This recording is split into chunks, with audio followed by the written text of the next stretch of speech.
Ortanca Çocukların yeni bölümüne hoş geldiniz. Ben Ömer. Ben Emre. Özellikle 30'una varmadan çoğu insan bu ülkede, gerçekten dönemin de bir durumu bu. Çoğu insan yurt dışına kaçmak istiyor. Belli bir yaş üstündeki insanlar da diyor ki ne alaka, ne işiniz var yurt dışında falan. Sen de gitmek istediğini defalarca söyledi. Gitmeyi düşünüyorum, ben de çok yüksek ihtimalle gideceğim. Doğru zaman geldiğinde. Tamam, gençler istiyor gitmek. Bence de çoğu haklı bu durumda. Sence belli bir yaş almış insanlar neden buna karşı? Çünkü şey diyorlar, ülkeni niye bırakıp kaçıyorsun? Ne var bu ülkede? Hani insanlar bunu anlamıyor abi. Sence niye böyle oluyor? Herkesin yurt dışına gitmek için kendi sebepleri var. Yurt dışından kastımız, açıkça söyleyeyim, hani Arabistan coğrafyası değil. Avrupa, Amerika, Kanada gibi ülkeler. Bunun mesela kişisel sebebini söyleyeyim, ben bilim. Dünyayı vuran pandeminin aşısını bulan Türkler Türkiye'de değildi. Bu olay beni çok etkiledi. Bunu yapabilecek potansiyelimiz var ama potansiyelimize ulaşamıyoruz. Aslında genel konsept bu. Potansiyele ulaşmak için insanlar yurt dışına gitmek istiyor. Neden? Ülkemizde bizi engelleyebilecek çok fazla senaryo var. Bu siyasi bir söylem değil ama ülkemizin durumu şu an için belli. Bir şey almak istediğin zaman alamıyorsun. Bak, çok basit bir şekilde. Biz bu podcast'i mesela daha profesyonel yapamaz mıyız? Yaparız. Ama bunun için belli bir yatırım lazım. Bu yatırım yaşıtlarımızın teknoloji mağazalarından, hani harçlıklarından biriktirip aldığı mikrofonları biz neden asgari ücretle minimum almak zorundayız? Çünkü alım gücümüz kısıtlı. Alım gücü kısıtlı olduğu zaman yapabileceğin şeyler için ayırman gereken kaynak da artıyor. Kaynak arttığı zaman potansiyelini keşfetmekte zorlanıyorsun. Mesela ben abi eskiden enstrüman çalıyordum. Enstrüman çalma ile ilgili bir yeteneğim olduğunu özel okulda öğrendim. Müzik sınavını enstrüman çalarak yapıyorduk. Enstrüman çalmayı bilmeyenler de blok flütle yapıyordu. Ben blok flütle yaptım. Bir hafta çalıştım. Hoca ondan sonra bir haftada bu şekilde ilerleme göstermemi falan beğendi. Yan flüt çaldı. Tim Maslak Center'da da okul grubuyla konser verdik. Potansiyeline ulaşmak için her insanın belli bir şeye ihtiyacı var. Biz bu ihtiyaçlarımızı karşılamak istiyoruz. Ama gerçekten yerli üretimi yok. Yurt dışından gelenin de vergisi, katma ekstra ödenen ücretleri çok fazla. En büyük sebep para. Türkiye benzer bir koşul oluştursa ben gitmek ister miyim? Hayır. Yaşlı insanlar da bundan dolayı gitmek istemiyor. Çünkü yaşlı insanlar. İlla fiziksel olarak yaşlı olmak zorunda değiller. Mücadelesi bitmiş insanlar. Ailesini kurmuş, evi var, Hyundai Accent arabası var, 2+1 evi var, tamam mı adamın? 80 metrekare. Daha önceki jenerasyonda bu alım gücü çok fazla olmadığından dolayı o kendini tamamlamış olarak görüyor. Çünkü eskiden neydi? Evdi, arabaydı. Ama artık günümüz gençleri daha global düşünüyorlar. Bu çok iyi bir şey. Instagram sağ olsun. Ya sadece Instagram değil. Mesela gidiyor Netflix'te boktan bir Netflix dizisi izliyor liseyle ilgili, tamam mı? İspanyol kökenli bir lise dizisi izliyor. Oradaki hayata bakıyor. Burada kendi endüstri meslekte yaşadığı hayata bakıyor. Ondan sonra fake Facebook profil fotoğrafına falan işte oradaki kızların, erkeklerin fotoğrafını koyuyor. Ya bir kere kendi yaşıtlarının yaşayabildiği hayatı çok bariz bir şekilde görebiliyor. Tek sıkıntısı başka bir yerde doğmuş olmak onlardan. Ondan dolayı bu zemini eşitlemeye çalışıyor. Aynı düzleme çıkmaya çalışıyor. Hani oraya giderse başarabilecek mi? Çoğumuz başaramıyor, tamam mı? Bir yerden sonra geri dönüyor. Çünkü hani giderim garson olurum falan diyenlerin büyük bir kısmı geri dönüyor. O şekilde yaşamaya alışkın değil. Burada en azından ailesi var, yalnızlık, ev özlemi. Bu tarz sorunları hiç düşünmeden gidiyor. Globalleştiğimiz için de aynı zamanda bu zemini de eşitlemek istediğimiz için biz gitmeyi çok istiyoruz. Türkiye aynı şartları sağlasın, gitmeyeceğim. Bu ülkede abi yapılacak kült işler vardır. Ticaret, emlakçılık, inşaat sektörü. Eğer tabii bir lisans mezunu vesaire değilsen. Ama bakıyorsun abi, üniversite mezunu hiç iyi bir durumda olmuyor genellikle. Çoğu zaman işsiz. Kaç tane arkadaşım var burada gördüm. Hepsi yani mezun ve haldır haldır iş arıyor. Neredeyse asgari ücrete tamah edecek. Hem böyle bir durum var. Hani sen yıllarını verip okuyorsun, hiçbir yere çıkamıyorsun. Okuyan adama değer verilmiyor. Mesela burada adam müdür. Çaycı müdürden daha fazla para alıyor. Parasal dediğin gibi çok önemli bir faktör bence de. Alım gücü de çok kötü aynı zamanda. Özellikle gençlerin tabii ki de önünde daha uzun bir hayat olduğu için daha güzel hayatları görüyorlar. Kim daha iyisini istemez? İnsanoğlu zaten hani yapısı böyle. Elinde olmayan şeyi ister. Daha da iyi yeri ister. Keşke bizim ülkede de böyle bir şey olsa. Ülkemizde kalsak. Dünyadaki hiçbir yeri değişmem Türkiye'ye. Hani kabul edemiyorsun artık. Ben de sürekli yağmur yağan elin İngiltere'si olur vesairesi olur. Ana dilim bile olmayan ikinci sınıf olarak kalacağım bir yere gidip gidip yerleşme gibi hayaller kurmuyorum. Ama imkan eşitsizlikleri artık insanı bunaltıyor. Mesela bazen giriyorsun abi.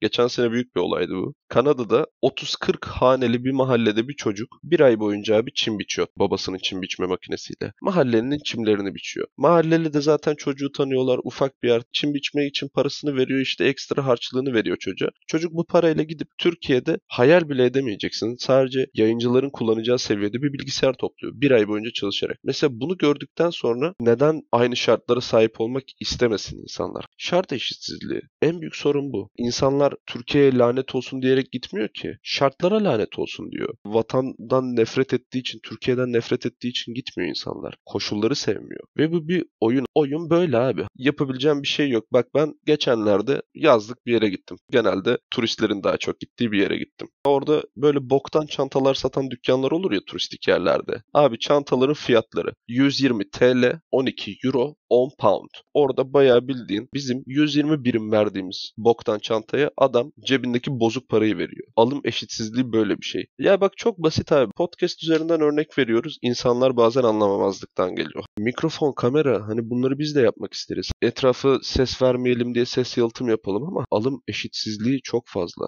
Hiçbir şey yapamıyorsun ondan dolayı. Seni kısıtlayan çok şey var. Ve başarılı olmak zorunda kalıyorsun. Çünkü başarısız yatırım yapma lüksün yok. Batıyorsun direkt. Biz ne yapıyoruz? Konut yapıyoruz. Konut yapan insan zaten parası olduğu için yapıyor. Kendi parasına para katıyor. Ama sıradan bir insanın parlaması ülkede çok zor. Mesela emek veriyorsun. Sadece emekle de olmuyor artık. Emekle 80'lerde oluyordu. 80'lerde çalışırdın. Babamızın, belki dedemiz jenerasyonunda emek vererek bir yerlere geliyordun. Artık emekle de olmuyor ki. Her taraf üniversite. Barajlar yine düşmüş. Bu insanlar ne okuyor bilmiyorum. 140 puanla barajı geçtiğin için nereye okuyacağını bilmiyorum ben. Hiç bakmadım. Dediğim gibi ülkede bir kasnak var. Bu kasnak kendi etrafında dönüyor. Sadece işte parası olanın parasına para katıyor. Gelir eşitsizliği çok fazla. Biz şartları eşitleme umuduyla gidiyoruz. Garantisi de yok. Umuduyla gidiyoruz. Burada işte kalan yaşlı insanlar vatanın değerini bilin bilmem ne diyor. Sen bizim yaşımızdayken bu vatanın öyle bir değeri vardı. Şu anda var. Manevi olarak var ama maddi olarak baktığın zaman yok. Maddi olarak acayip bir eşitsizlik var abi.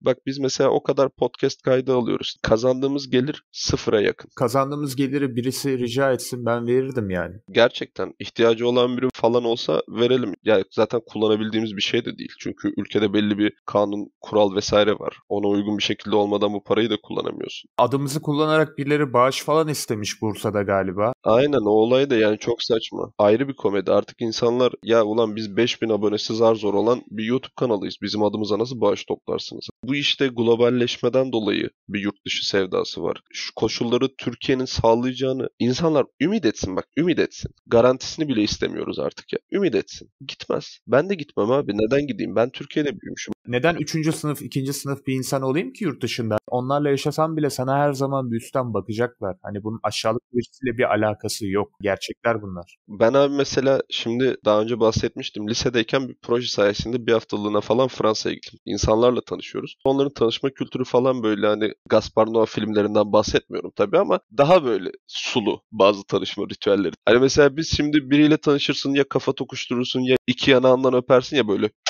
Cem Yılmaz gibi. Abi Fransa'da 3 defaymış. Şimdi ben alışkınım. Çok samimiler. Tamam dedim ulan zaten 17 yaşındayım. Kanım falan kaynıyor. Böyle hani tanışıyorum seri bir şekilde. Herkesi yarım bırakıyorum. Çünkü adamlarda öyle bir kültür var. Bak bu en basit böyle bir el sıkışıp tanışma kültüründe bile bir eksikliğin var. Bu minimal bir örnek. Hayatının her yerinde böyle olacak. Market alışverişi yaparken bir şeyi yanlış yapacaksın. Veya hani Türkiye'de olduğu gibi olmayacak. Türkiye'de alışkın olup orada alışamayacağın bir ton senaryo var. O kadar ufak tefek şeyler ki bunlar biriktiği zaman istenmiyor gibi hissedeceksin hatta. Ya adapte olmak zorundasın, elinde sonunda da asimile olmak zorundasın, kendi kimliğini kaybedip ya da geri dönmek zorundasın. İnsanlar böyle zor seçimleri artık o kadar kolay veriyor ki sosyal medyaya girdiğim her gün duyduğum 4 tane sabit haber var. Bir tanesi mültecilerle ilgili bir olay, bir tanesi afetlerle ilgili olay, bir tanesi kadın cinayeti veya tacizle ilgili bir olay, bir tanesi de abi Türkiye X kaybetti, Avrupa kurye kazandı, bakıcı kazandı, bilmem ne kazandı. Burada senelerce yıllarca okuyorsun, belli bir hayalin var diye çalışıyorsun. Ortalama 15 yaşından itibaren belli bir hayalin uğruna çalışıyorsun 23-24 yaşına kadar. Neredeyse hayatının 9-10 yılını yeri geliyor veriyorsun. En verimli yıllarını veriyorsun. Yurt dışındaki akranların karşılaştırmasına bile girmeyeceğim. Yerli akranların, sınıf arkadaşlarının çoğunun başaramadığı bir yere bir şekilde geliyorsun bu yıllarını verince.